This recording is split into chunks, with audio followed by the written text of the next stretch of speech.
Hey, what is up, your Rainbow Royalty? I'm Miss Explains and welcome back to another video, and today we are going to be talking about the difference between gender fluid, genderflux, non-binary, and genderqueer.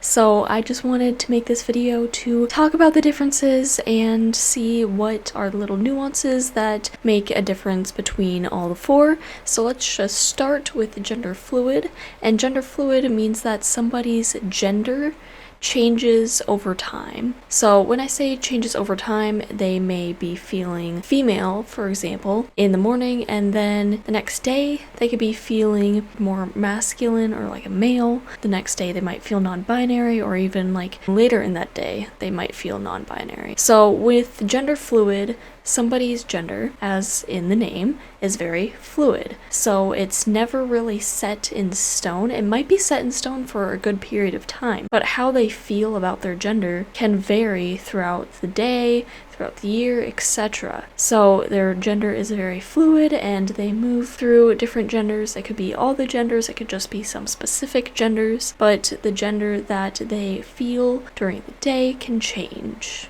Now, in comparison to gender flux, if you're purely gender flux, that means that the intensity of which you feel your gender changes. So, for example, you might feel kind of like neutral, but then your gender you feel very strongly, and then it goes back down and you just feel not very strongly about your gender, but it's still the same gender. It's definitely hard to explain, but when we're talking about, like, for example, if somebody has a very weak feeling of their gender, they still identify with that gender. It's just a very weak connection to it, whereas if it's stronger, they feel very strongly connected to their gender, like, yes, this is who I am, this is how I feel. Sometimes it's just weaker and they're just like, yes, I am this gender, but it's just not as a strong feeling. And when I say that this is just for one specific gender, that's if somebody's just specifically gender flux. However, you can be fluid flux, and that is a combination of gender fluid